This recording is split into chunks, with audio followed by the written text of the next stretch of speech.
What brand comes to mind when you think of the world's best timepieces? Most likely you'll think of Rolex, one of the most well-known watch brands in the world. Despite the fact that their product can only answer one question: what time is it now? A Rolex isn't actually necessary. However, a lot of people would love to have one. A Rolex is a classic symbol of status that attracts thousands, if not millions of people wanting to spend their hard-earned money. And it's mostly because of sports. Rolex's brand strategy is based on sponsoring athletes and events in the most prestigious and expensive sports. Annika Sorenstam, Roger Federer, Tiger Woods at the winner's ceremony all wear Rolex watches while accepting their numerous trophies. Welcome back to Above First Class.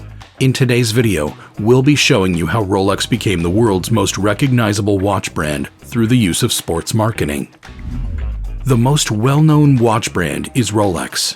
It was founded in London but moved to the watch capital of Geneva after the First World War, and it has become the most popular luxury watch in recent times. In 2020, they will be the market leader with over a quarter of the market share. That's about 3 times their nearest competitor's market share. It's the only watchmaker on Forbes' list of the world's most valuable brands. Rolex has a revenue of more than $8 billion, and its brand alone is worth $7.9 billion in 2020. That's remarkable for a product that no one actually needs. Rolex has managed to establish itself as a cultural icon. Such reputation, on the other hand, does not come easily. What stood out at first was its functionality. As we can see from their platform, Rolex has established its reputation on innovation and excellence. And it goes without saying that this is important, but it's no longer enough. The new generations who have all grown up with smartphones must be persuaded of the importance of a classic timepiece from a different perspective. To please the modern customer, the brand needed to go beyond just functionality. What was their secret? Rolex employed slogans like "World's first waterproof wristwatch" and "a landmark in the history of time measurement" in the early days. It was critical to have the correct testimonials to highlight their watch's technological edge. When Hans Wilsdorf formed Rolex in the early 1920s, his goal was to completely replace historical pocket watches with one of his greatest creations of all time: a wristwatch that was dust and water resistant. He saw the sports world as the ideal place to promote his newly founded brand. An English swimmer, Mercedes Gleitz, was invited to wear the Rolex during her attempt to swim the English Channel. The watch stayed in fine form throughout the 10-hour endeavor, kept precise time, and didn't let a single drop of water into the case. Gleitz ended up becoming the first Rolex testimonial with this historical accomplishment. It was 1927, decades before Red Bull became synonymous with extreme sports. That wasn't the only stunt they pulled.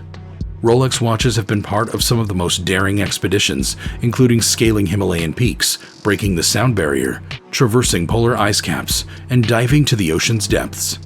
Their current slogan, "A crown for every achievement," is a fantastic fit for their target market. People who have recently got a new job, promotion, or a raise and want to brag about it to their friends are their most frequent customers. Parents or grandparents purchasing a watch for their children who have finished school or are celebrating a major birthday are their second largest market. Rolex is transitioning from selling a product to selling a story with this slogan. Sports is one of the best ways of telling a story. That is why the most prestigious watch brands compete for the opportunity to be the official timekeeper of major sports events. It's similar to when Adidas or Nike sign athletes. If you enjoy the event, you are sure to enjoy the official timekeeper as well. Omega is well known at the Olympic Games, Hublot in European football, and Tissot at the Tour de France. No watch brand, however, is as well known as Rolex. Rolex has carefully selected their events. Enjoying this video so far? Don't forget to like, subscribe, and hit that notification bell. So who are they sponsoring and why? Despite the fact that both Red Bull and Rolex have histories in extreme sports, they rarely collide anymore.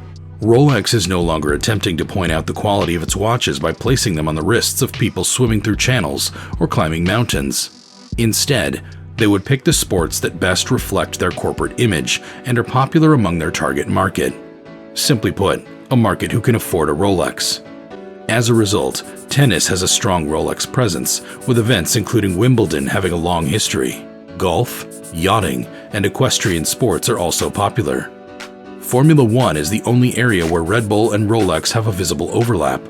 However, the two brands serve different purposes. With its energy drink, one hoped to produce the world's youngest champion. They want to demonstrate their prestige by being seen practically everywhere on the track and even having tracks named after them. Rolex does not make football a priority. It's a popular sport with a large following, making it an obvious choice for many businesses looking to invest in sports marketing. However, because Rolex is not a mass-market product, it's understandable that they keep out of it most of the time. Rolex has discovered that it does not need to sponsor certain sports to draw more attention. Lawrence Okolie, the current world boxing champion, stated that obtaining the title was motivated by a Rolex watch. Lawrence's promoter had promised him that if he ever won the title, he would purchase him a gold Rolex Sky Dweller. "Every single time in the ring, that's all I was thinking," he remarked in an interview, sounding like the best endorsement Rolex could hope for. They also didn't pay for it. In any case, Rolex does not want to be identified with boxing. Well, sponsoring the Oscars may be a good idea. When it comes to building their brand, the brand has at least one significant advantage. There are no stockholders in the Hans Wilsdorf Foundation, which owns Rolex. As a result, Rolex is a non-profit company that is willing to forego short-term profit in order to maintain the brand's durability and strength. Non-profit does not imply that they are uninterested in making money or developing their brand. However, when everyone is paid and all marketing arrangements are completed every year, they donate the remaining profit to charity, which, on closer scrutiny, may be considered marketing too. In today's modern world, if there were no wristwatches that did nothing except tell the time, they would most certainly never be invented. However, watch companies are still a big deal today because of how they created their brands. Rolex has mastered the art of storytelling. Initially, slogans linking Rolex watch quality to incredible feats and world records were used.